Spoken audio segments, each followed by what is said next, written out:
Welcome to Leslie's Lovin' Oven. I'm Leslie, and today I'm sharing my recipe for what I like to call cowboy cookies. This cookie was inspired by my travels to Montana many years ago. It's a hearty cookie that's easy to make and satisfying while you're on the go. We're going to start our cowboy cookies with the wet ingredients first. In this bowl, I have 1 stick of softened or room temperature butter, and to that we're going to add a 1/2 cup of brown sugar and a 1/2 cup of granulated sugar. So I'm going to pour that in. To that we're going to add 1 egg and a 1/2 teaspoon of vanilla. Okay, and we're going to take a spoon and cream all of those ingredients together until it's mixed very well. You can see the butter is just softened and absorbing all that sugar and egg, and it's coming together very nicely. Okay, so continue to mix and stir until all of those ingredients are stirred and incorporated very well. So you don't see any streaks of the butter or egg, and it's all turning like a light brown color. There we go, a couple more turns of the spoon and you can see it's a wonderful sort of wet paste at this time. Okay, there we go, perfect. Next we're going to work on our dry ingredients. In this cup here I have 1 cup of all-purpose flour, and to that I'm adding 1 teaspoon of baking soda and a 1/2 teaspoon of baking powder and a 1/2 teaspoon of salt. And we're going to pour that right in over the top like so. To that we're going to add 1 cup of instant oats. And this is going to make the cookie chewy. And we're going to continue to add some other ingredients as soon as I incorporate all this flour into the butter, sugar, and egg mixture. So you're just going to have to stir, and I find like pressing the back of the spoon and folding it over really does a great job bringing the cookie dough together. You can see the oats are forming right up to the sides, and you start to see more of the brown and less of the flour, but you definitely want to take the time to make sure you mix in all of the flour and oats.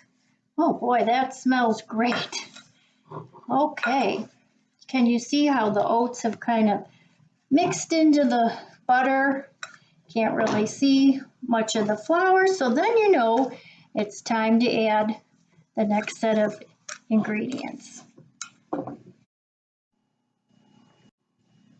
So the next ingredient might surprise you, but it's going to give our cookie a lot of chew. It's a 1/2 cup of unsweetened shredded coconut.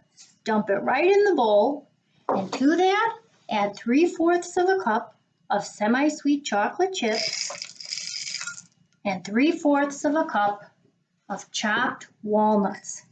This is going to give the cookie a lot of texture and delicious flavor. And don't forget, secret ingredient, add some love. Okay, so now we're going to give this a good mix to stir in all of our delicious ingredients. And I've preheated the oven to 350 degrees.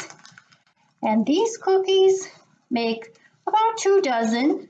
I use a general size cookie scoop and just place them on the tray.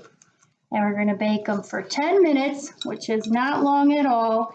And before you know it, you're going to have a delicious cookie. Keep stirring until all those chocolate chips and walnuts are mixed into the dough. You can see it's coming together. It is a chunky batter, but that's okay. Just be patient, give it some time, stir it around well.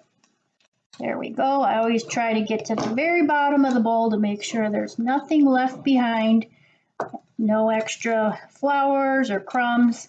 So it's all incorporated so that every cookie placed on the tray has the same, chocolate chip overboard. Okay, so back into the bowl. And there we go. And now we're going to get our cookie scoop and we're ready to put these on our cookie tray. So using a standard size cookie scoop, I like to scoop one generous helping of the cookie batter and place it on a cookie tray lined with some parchment paper. Again, the parchment paper prevents any kind of burning and it definitely makes for easy cleanup. So I like to make the cookies in smaller batches, but certainly you can use a larger cookie tray. And today I'm going to put maybe about 6 of these on this little tray and then pop them into the oven. And before I do, I like to take a little spatula and just flatten down the tops. Just like so, so they cook evenly. These cookies don't tend to spread out very much, but this way it gives it a nice flat top. Okay, so there we go. And again, these are going to go into the oven for 10 minutes.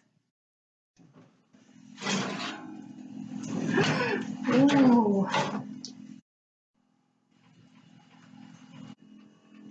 So this gives you an idea of what they look like after 10 minutes.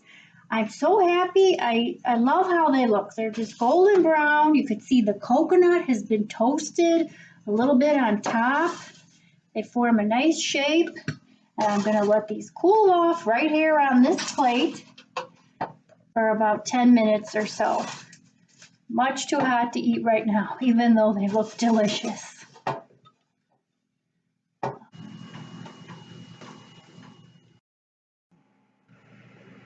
So here they are. They look great. I know cookies come in all shapes and sizes, but this is one of my favorites. It's a little different.